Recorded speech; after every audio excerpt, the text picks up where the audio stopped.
No.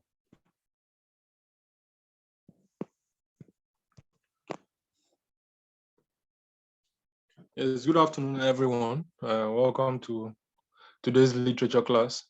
Without wasting time, we would try to remind ourselves so that we can evaluate how far we've gone in our literature class, in the treating of the curriculum 2021 to 2025, which will be used for the coming exams, WAEC and NECO.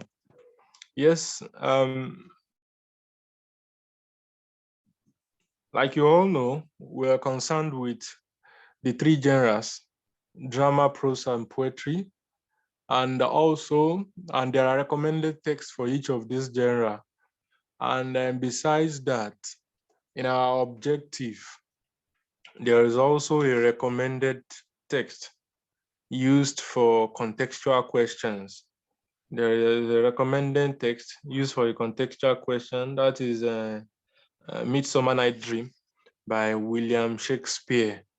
Hopefully, when it will be the last thing we would be treating, hopefully, it will be the last thing we'll be treating. And at present, there is a need for us to evaluate.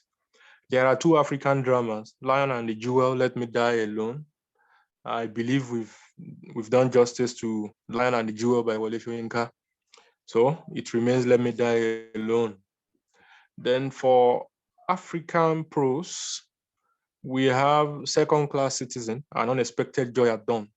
And last week we rounded up with Buche Mecheta's Second Class Citizens.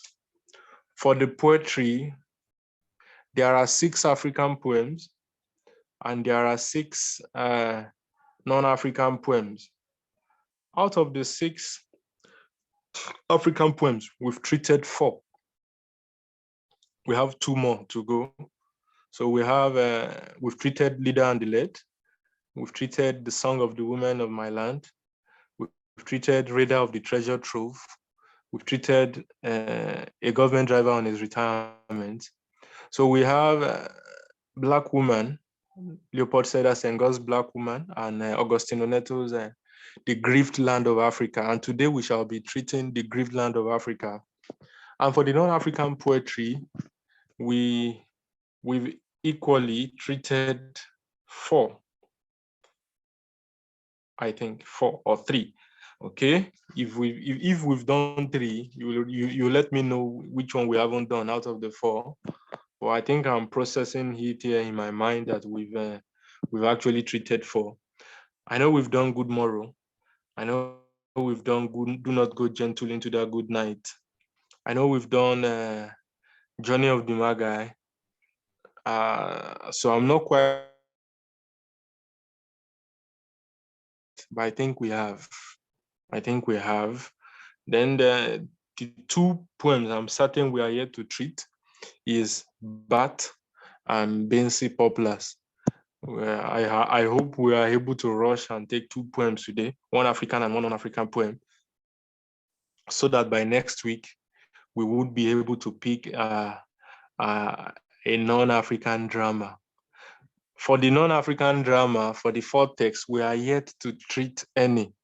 So that is why we would be going to non-African drama next week. So for the 2 non-African dramas, we have Look Back in Anger and Fences. And we will be treating Fences.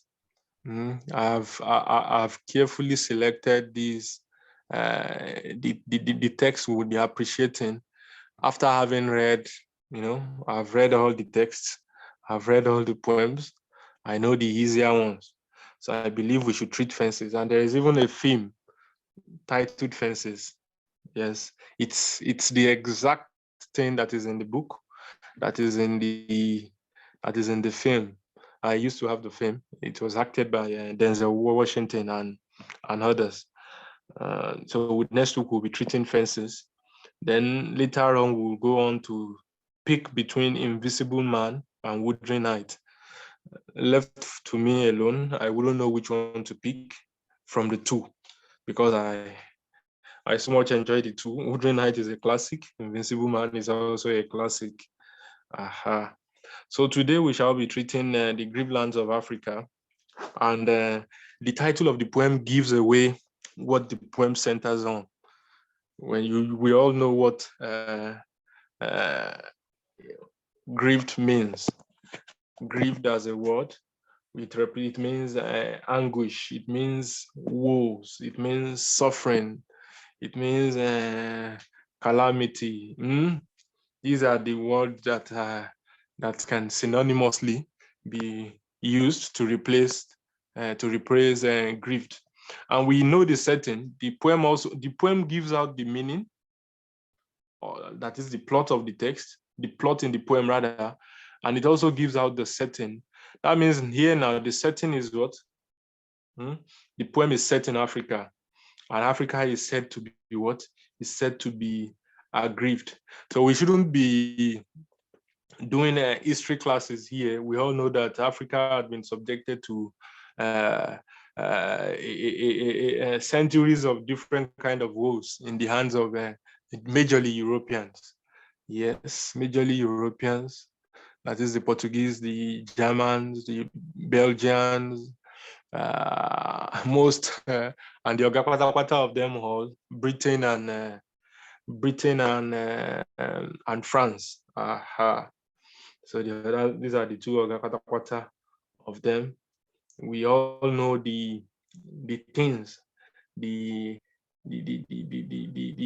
evil they perpetrated while they took charge of our land under the deceitful hands of importing into us or infusing into our culture and into our tradition the civilization we already had, the civilization we already have because we still have it. The civilization we already have. So they came with the deceit. They came with the deceitful seas, civilization, commerce, and Christianity. But in the real sense, we all know that what they actually came for is the subjugation, of our land, and that is colonizing us. Now, taking a look at this poem, Africa suffered from over 400 years of human slavery, when millions of Africans were transported to Europe, and to other parts of the world, the Caribbeans, to the USA, where they were moved to serve as slaves, and not too long after the abolishment of slave trade, or after the abolishment of slavery, then came again. They had to march from their homeland and come down here after about 100 years. After about I think abolishment of slave trade in the US happened in 1883, 5 or 6. It can be more than that. I've forgotten. January 83 or 85 or 86. So, and I think some less than 10 years later, what am I saying? Less than 10 years, less than 10 years later, they came down here to Africa. They are used to this excessive and exuberant lifestyle, courtesy of we Africans. They are so much used to it. So they had to come here. And despite these 400 years of human slavery, they had to come again to colonize us. And this colonization didn't take place by negotiation. That's the scramble for Africa. You can read about that. It was just a meeting held by some powerful leaders in the world in Germany. And at that meeting, on that round table, they shared and they divided Africa. Initially, Africa was not Africa. We refer to ourselves, or historically, we refer to ourselves. There's nothing as Africa. It is all these, because of this, their greed that made them divide us.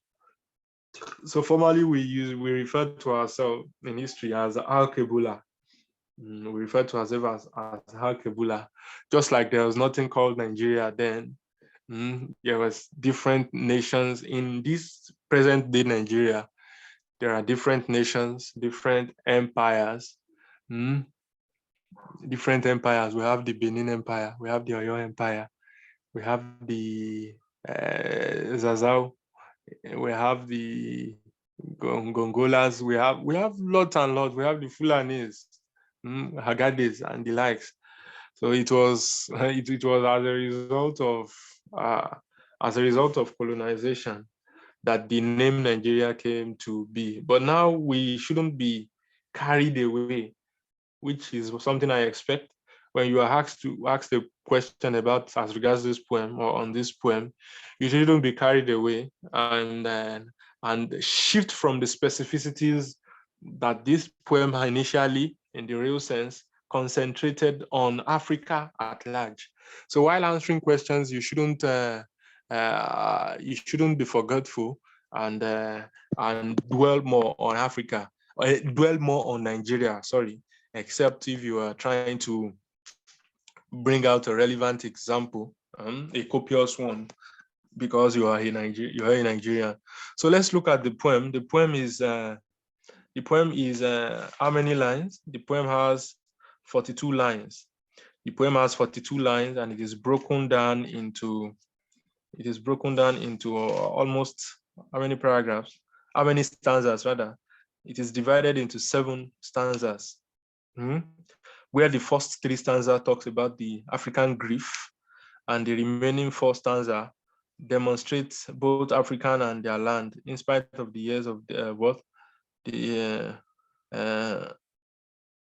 in spite of the years of denigration. We seem to have forgotten. What they've reduced us to. Now let's take a look at this poem. The language is very clear and straightforward. The diction is very easy to grasp. So let's quickly run through the poem. The Grieved land of Africa, that's the first line again, as a repetition with the title. The Grieved land of Africa in the tearful woes of ancient modern slave. Tearful woes of ancient modern slaves. That is, look at that, ancient and modern. In the past, we were slaves. Even this contemporary Africa that we still live in, we are slaves. Indirectly, directly, let me be frank with you. Directly, we are slaves even till now, as a result of what? Neocolonialism and imperialism. We are still being subjugated. We might be independent, but let me call it kangaroo independence. We are not really independent because in one way or the other, we still have these foreign countries interfering into our local affairs. So in tearful woes, Africa is grieved, and even till now, with tearful woes, you can look at that. These are 2 agonistic or painful words. So there is nothing euphemistic here. When something is tearful, so definitely it is woeful. And when something is woeful, it should be tearful. So that is like an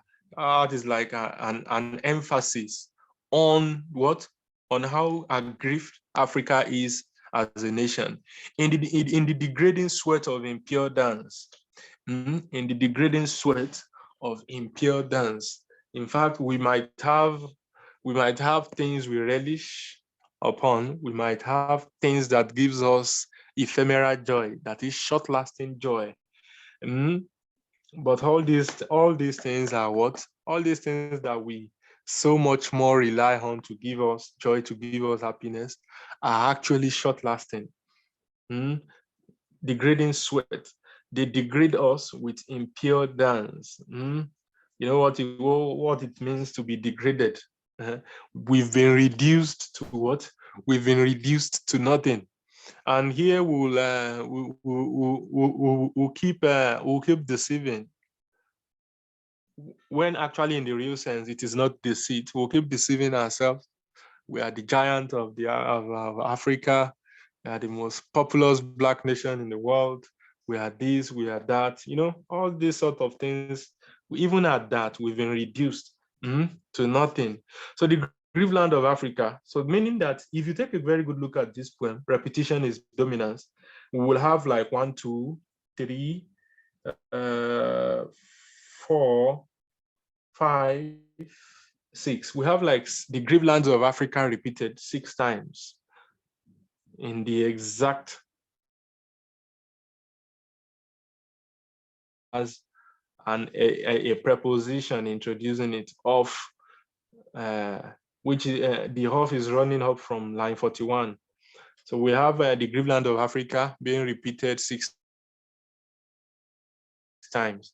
So the Grieved land of Africa again begins stanza 2. In fact, it begins stanza 3 as well.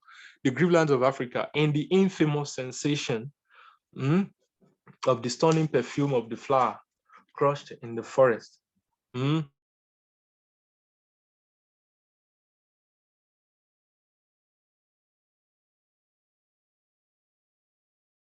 Blessed with rich savannas, rich forests, where things can grow. And we are like a flower. We have all other resources that we ever can be in need of to blossom. Can you hear me?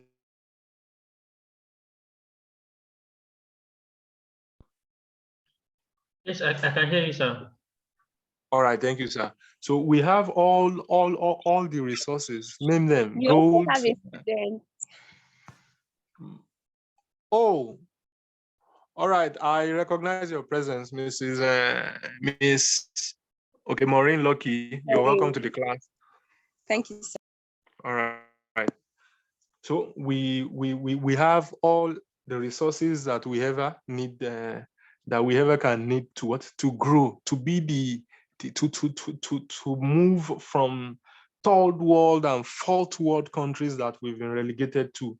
We have what it takes to be the what, be among the first world countries, the developed countries.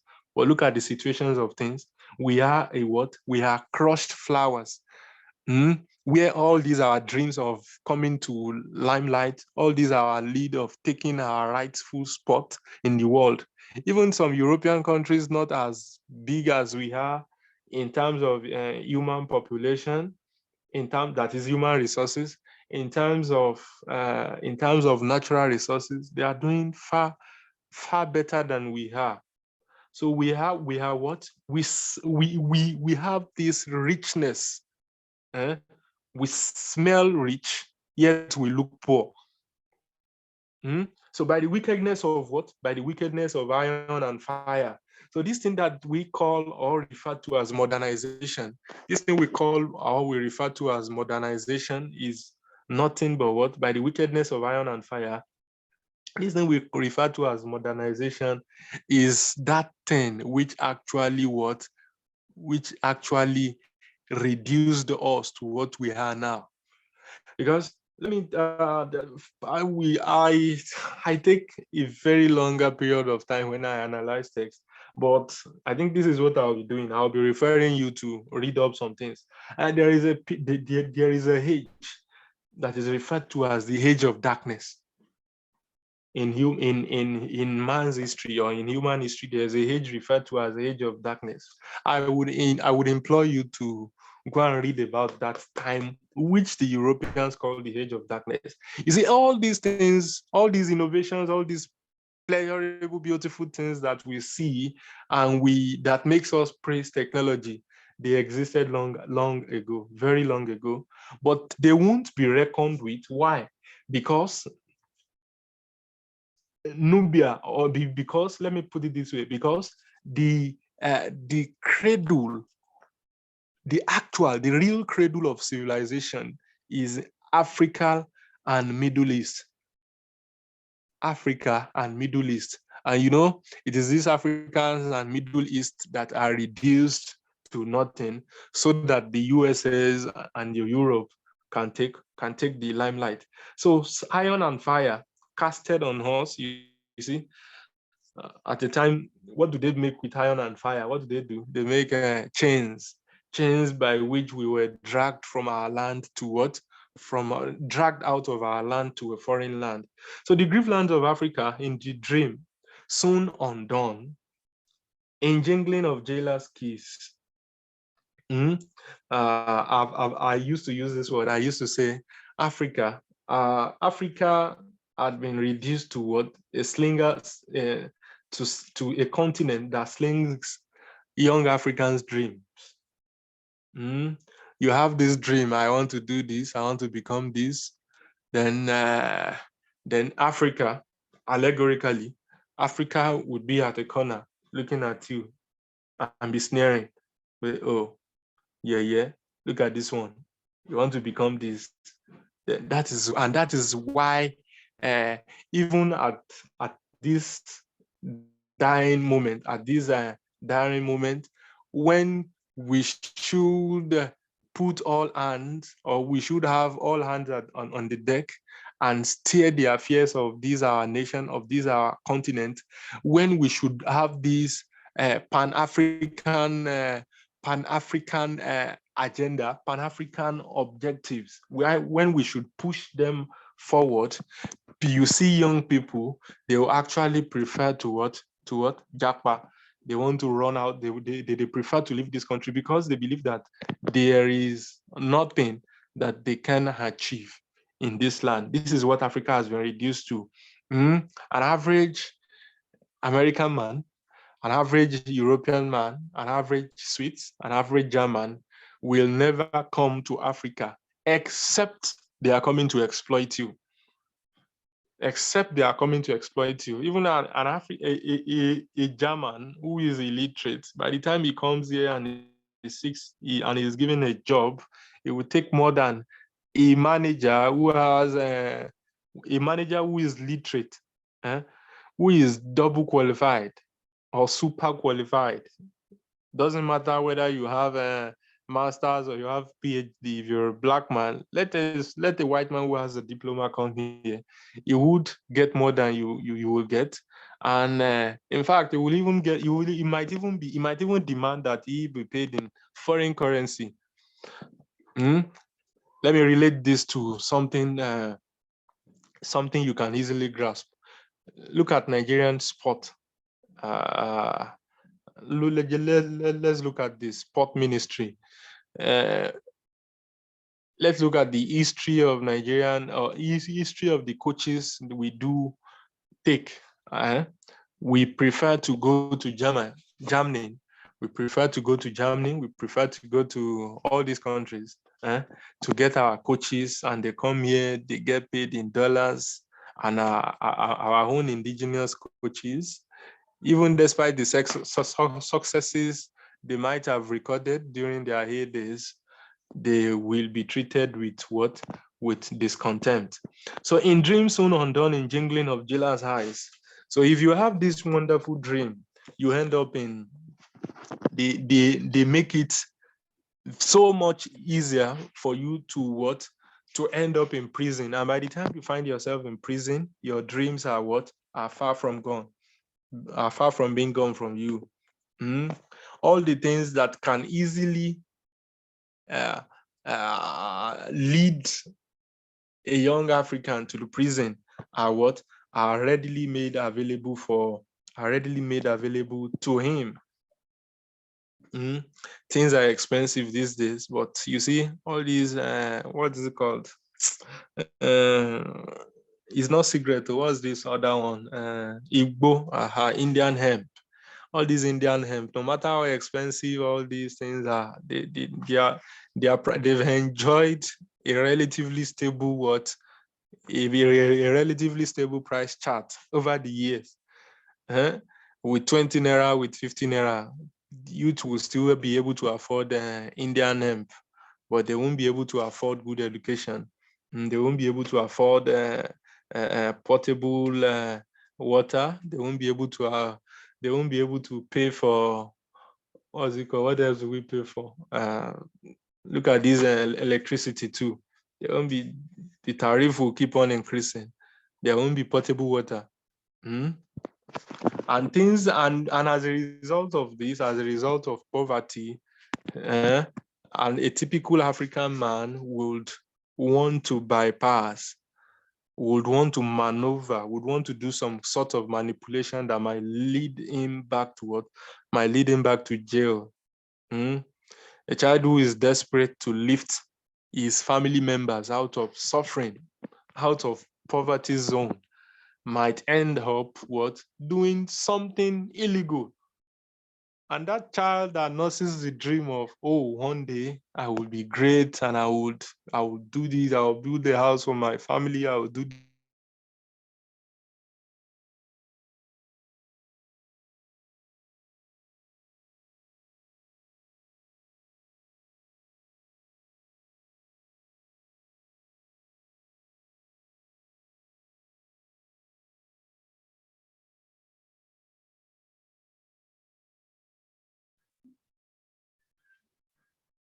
Morning.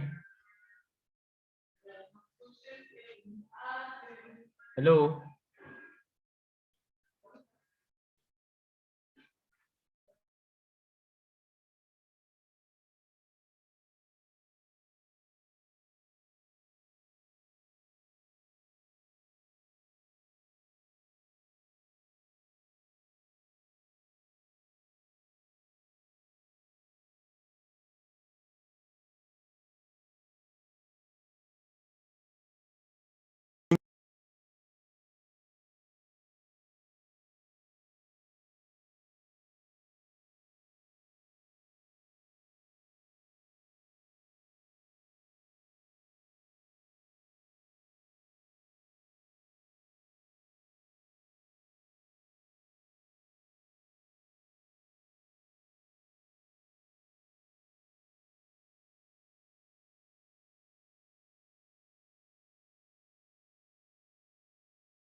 Historical milestones in the history of man. So when you Google these historical milestones in the history of man, look at wonderful innovations and creations, and you will discover that 80-90% of these creations were initiated or completed by what? By the blacks. We are so talented in technology, in entertainment, in anything. We are so much what? Talented, alive in themselves and with us alive. They bubble up in dreams. So I think there is this popular quote that says, a typical African man lives on inspiration. A typical African man lives on inspiration, while a typical white man lives on aspiration. We live on inspiration. We live on hope. It is always good to hope. As humans, it is good to hope, but that shouldn't be the basis of our existence. Imagine you just laying in your bed and hoping that God will do his wonders. You need to pay a debt or clear a bill, God will do it. You need to do this, God will do it. There are so many things we have prayer points for in Africa that we do not need. That we do not need. Imagine you buying a sticker, I cover my house with the blood of Jesus. And you have to pay to buy that sticker. I cover my house with the blood of Jesus. Huh? Whereas your pastor, your Islamic leader, your all these people, they go around with security men, heavily armed. They don't take the road, they go by jets at most some of them. Why can't they paste it on their car too, that they cover themselves in the blood of Jesus? No. So we have so many things we necessarily do not need to have prayer points for. But we keep ourselves alive with dream. And it is this dream, it is this hope that keeps killing us. One other thing that we that we survive on. One other thing that we survive on is what's it called? Skits, comedy skits, entertainment. Even in our troubles, in our everything, you just pick your phone, 30 seconds video, 1 minute video, you start laughing. Momentarily, you've forgotten your problem.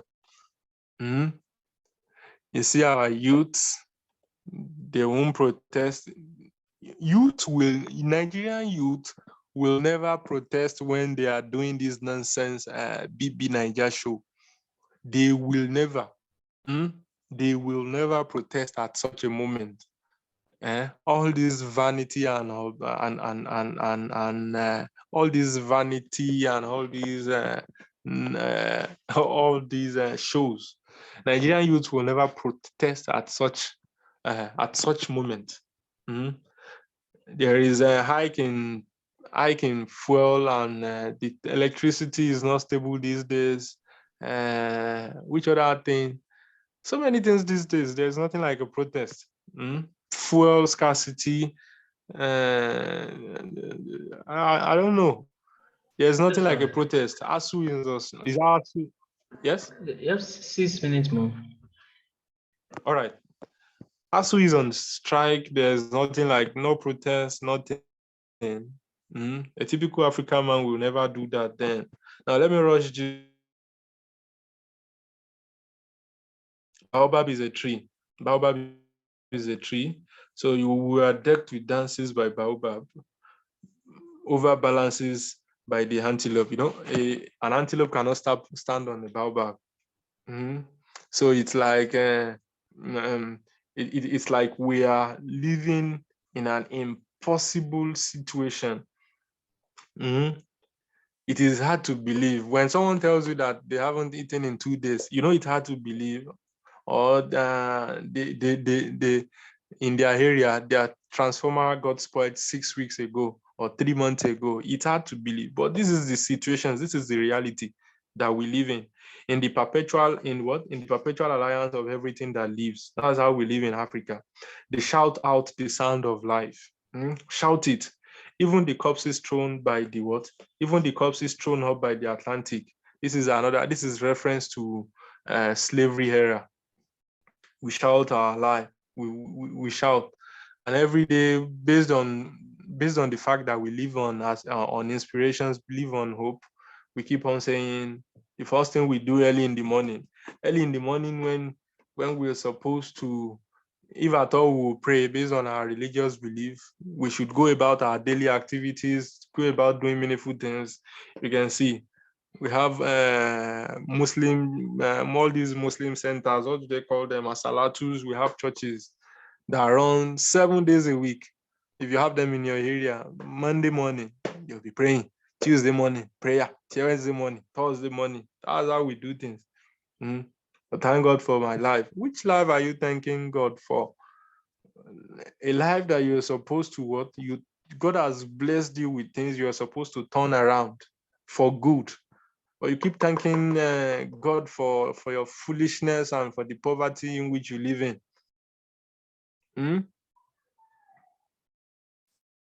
And that in putrid offering of incoherence, putrid offering, that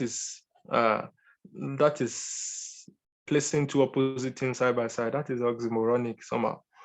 When something is an offering, it is used to appeal or appease to a divine being, right? But if it is putrid, it is offensive. Now that is in putrid, offensive offering of incoherence. So we everything about us is what? Is meaningless. If something is incoherent, it is meaningless. And death in